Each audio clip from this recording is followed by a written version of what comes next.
Welcome to the Slop Farm. Enjoy the video. You start by confirming prerequisites, Android Studio and a compatible JDK, and you make sure Java Home points to the JDK.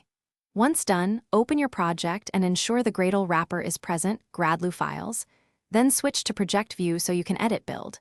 Gradle Project and Settings. Gradle. You will add repositories and plugin management quickly. This gives Gradle the source for dependencies and plugins. Make minimal, targeted edits now, so the next steps run without delay. You next configure module-level build. Gradle files. Apply the Android plugin, set compile SDK, min SDK, and target SDK, and include default config. Once done, centralize dependency versions using ext properties or version catalogs to avoid duplication. Then add implementation and test dependencies for your modules.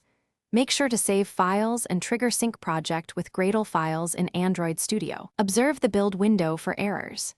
If sync completes, Gradle has resolved artifacts and configured tasks ready. You finish by building and running. Use the Gradle tool window to run assemble debug or assemble release, clean when needed, and execute connected tests. Once done, configure build types, product flavors, and signing configs for release workflows so builds are reproducible.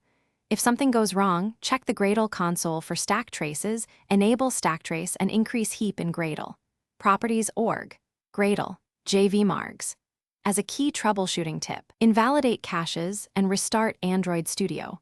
That often fixes stubborn sync or plugin resolution errors. Thanks for watching. Consider subscribing if we helped you today.